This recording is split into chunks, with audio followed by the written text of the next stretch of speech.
پنجاب کی عوام ہمارے ساتھ ہے۔ کوئی یہ سمجھتا ہے کہ وہ ہمیں مارے گا تو پھر مارنے کے لیے تیار ہے۔ انہوں نے کہا کہ یہ دھمکی نہیں ہے، یہ اصلاح کی آخری وارننگ ہے۔ میں اعلان کر رہا ہوں یہاں پر پاکستان کے تمام اداروں کو کہ اگر آپ اپنی قوم کی آواز نہیں سن سکتے، اپنی قوم کی رائے کی عزت نہیں کر سکتے تو سائیڈ پر ہو جائیں۔ عوام کو فیصلے عوام میں کرنے دیں، سیاسی فیصلے سیاسی طبقوں کو کرنے دیں، بیچ میں نہ آئیں۔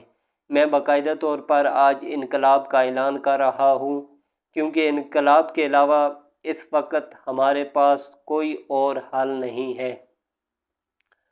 چادر اور چاردیواری کی پامالی کے بعد اپنا ظرف ثابت کر دیا ہم نے۔ اب بس ہو گئی ہے، کوئی گولی چلائے گا تو گولی کھائے گا۔ اللہ نے زندگی دی ہے، اس کے ہاتھ میں ہے۔ یہ ویڈیو پیغام تھا علی امین گنڈا پور صاحب کا۔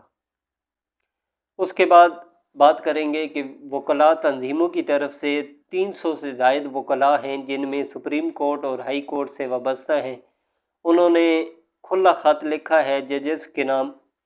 انہوں نے واضح طور پر جو ممکنہ آئینی عدالت بنانے کی کوشش کی جا رہی ہے اس سے رد کیا ہے، اور انہوں نے کہا کہ یہ پی سی او عدالت ہوگی، اور اس میں سے کوئی بھی جج اس عدالت میں جا کر بیٹھتا ہے تو اس کا بھی مقام پی سی او جج کی طرح ہی رہ جائے گا۔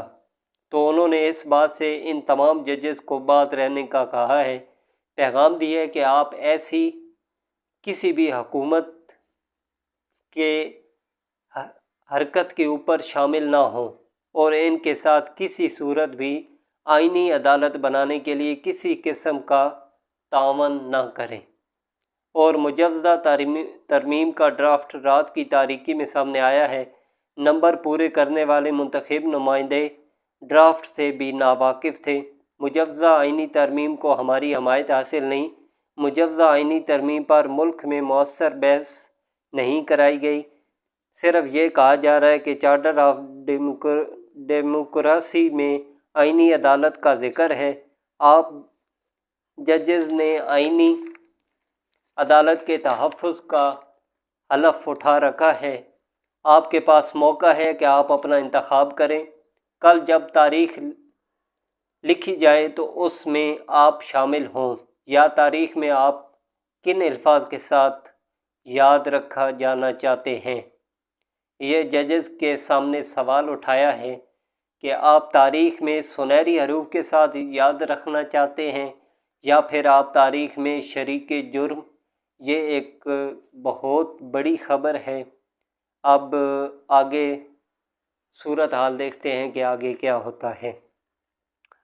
اس کے بعد ایک اور خبر آئی ہے کہ اینکر پرسن غریدہ فاروقی صاحبہ نے ٹویٹ کیا۔ انہوں نے کہا کہ میں نے اپنے وکیل کے ذریعے وزیر اعلیٰ خیبر پختونخوا علی امین گنڈا پور صاحب کو قانونی نوٹس بھجوا دیا ہے، بسلسلہ جو الزامات مجھ پر عائد کیے۔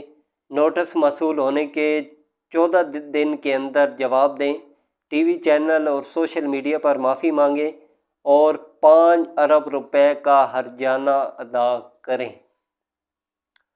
5 ارب روپے کا نوٹس انہیں بھیجا گیا ہے۔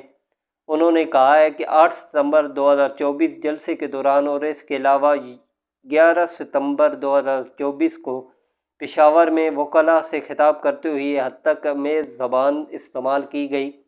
علی امین گنڈا پور صاحب نے کہا تھا کہ چند ایسے صحافی ہیں، انہوں نے ایک جملہ بولا تھا کہ مینو نوٹ وکھا میرا موڈ بنے۔